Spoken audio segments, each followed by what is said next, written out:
Welcome to our channel. Today we how to authenticate with IRA financial apps and wallets. Easy tutorial step by step clearly. Start by downloading the IRA financial app you wish to use from the App Store or Google Play. Open the app once it's installed on your device. Select the option to create a new account if you are a first-time user. If you already have an account, tap on the login option. Enter your email address associated with your account. Create a strong password that meets the app's security criteria. You may be asked to verify your email address.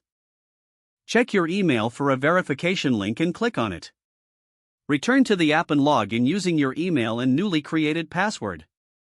Once logged in, navigate to the Settings or Security section of the app. Look for options regarding multi-factor authentication.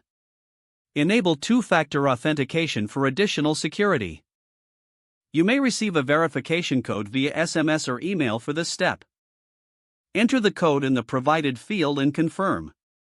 Next, you will need to link a payment method or bank account.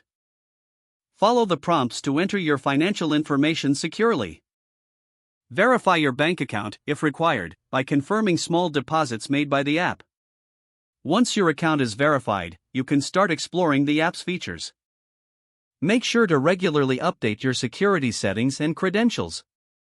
Keep your app updated to the latest version for optimal security and functionality. If the page does not load, refresh the browser or try again in a private or incognito window. Make sure you are using the correct email address, then retype it carefully to avoid small typos.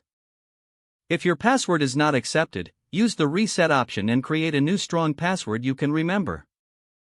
Check your spam folder for verification or security emails, then complete any requested confirmation steps. Enable two-factor authentication if available to improve account security and reduce unauthorized access risk.